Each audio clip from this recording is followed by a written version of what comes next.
Hello everyone, Shinto Bean here playing some more Warhammer combat cards, continuing with my 100 point series. This time we are going to be using Necrons with the Corpse Lord. And I'm going to be honest, I don't think I've ever used the Corpse Lord the way that it was intended. Usually I would just throw in my biggest units and just attack the entire time, but in order to make use of this Corpse Lord's special rule, your cards have to ready. And it's easier to do that when your units have only one attack type. So with this setup, I've got two units that are melee only, and then one big unit that is ranged only, the Doom Scythe. I just leveled this thing up quite a bit.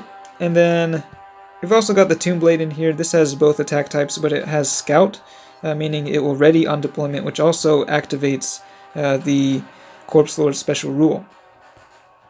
So I have no clue how this is going to work out. These are pretty high level cards, but it is just under 100 points. So we're going to go ahead and deploy. This is casual mode, and we'll see what we get matched up against. I think, again, the algorithm should take into account the strength of your deck. But I don't know if it considers the deck points as well. So you can see that these units that we're up against seem to be pretty decently high level. And Tolmaron at level 4. So yeah, they're not as high leveled as my units, but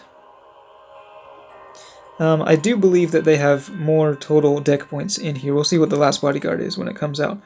Alright, so what do we want to do against this? We're up against Tolmaron. He's all about ranged, of course. So I think we're going to put down... Well, hold on.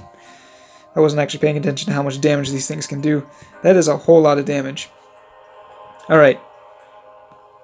I think we're going to be in trouble here, but we'll put down the Tomb Blade over there.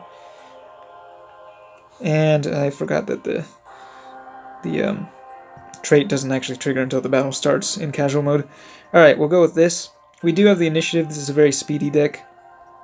And now I'm kind of wishing that I had put something in here that can debuff the enemy ranged attack. That would have been nice. Now, right now we can only debuff melee, which doesn't help us out in this situation very much. We're going to go ahead and ready. And you'll see the Corpse Lord special rule. Trigger each time, healing up my units by 10 health each. The Tomb Blade also regenerates at the end of each turn. But they've got a massive amount of range damage. The Tomb Blade will be able to survive for a very long time, I think, but my other bodyguards, not so much. I'm just going to keep readying again, and I think this is how a lot of players have played the Corpse Lord to good effect. They just sit there readying up, and they are building up like a really strong attack that they can use in a later turn to deal a massive amount of damage. And there it is, the old Storm Talon gunship. Level 5, it does 86 damage. That's pretty devastating. We'll put down this guy over here, Lich Guard.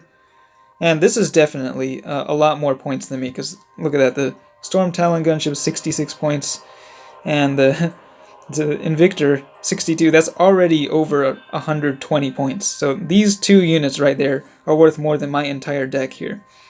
Alright, but we do have a good melee attack charged up, so we're gonna go for the melee here. Gonna take out the Hellblaster. The Flayed one will die to the Invictor, and that is rather unfortunate. If I had been able to keep that Flayed one alive for just one more turn, it would have been huge, because that Tomb Blade, or Doom Scythe rather, the Doom Scythe would have been able to shoot at the enemy Warlord. Unfortunately, it got shifted over to the side as the Corpse Lord takes to the field, so I don't know if Corpse Lord is going to be able to survive against this. They've got quite a bit of damage there. The concept was good, though. I mean, if this had been a fair match, I would have won easily. Let's see, how much damage can they actually do here? 99. So that's 105 damage. Okay, sure. We'll go with the melee attack. And yeah, of course they're going to go ranged.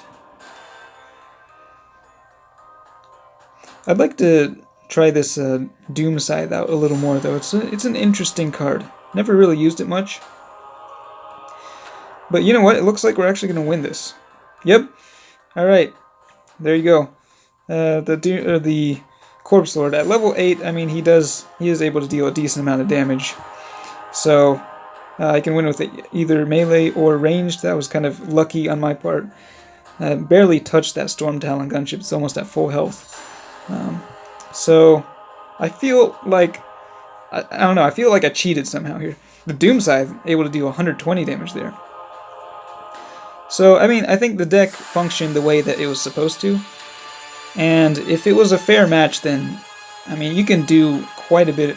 You can do some crazy stuff with the Corpse Lord. So I think there are two ways to build the deck.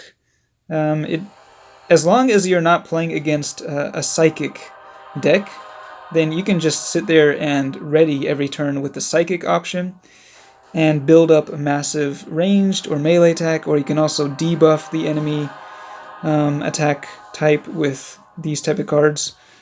So there are different ways that you can play it. It does take a little patience. It's more of a passive play style, which I'm not really the biggest fan of, but it is a kind of interesting thing to try to figure out. So yeah, that's the Corpse Lord for you, and I'm surprised that I was able to win that, but there you go, the power of the Necrons. So that's it for this one. Thanks for watching, and I will see you next time.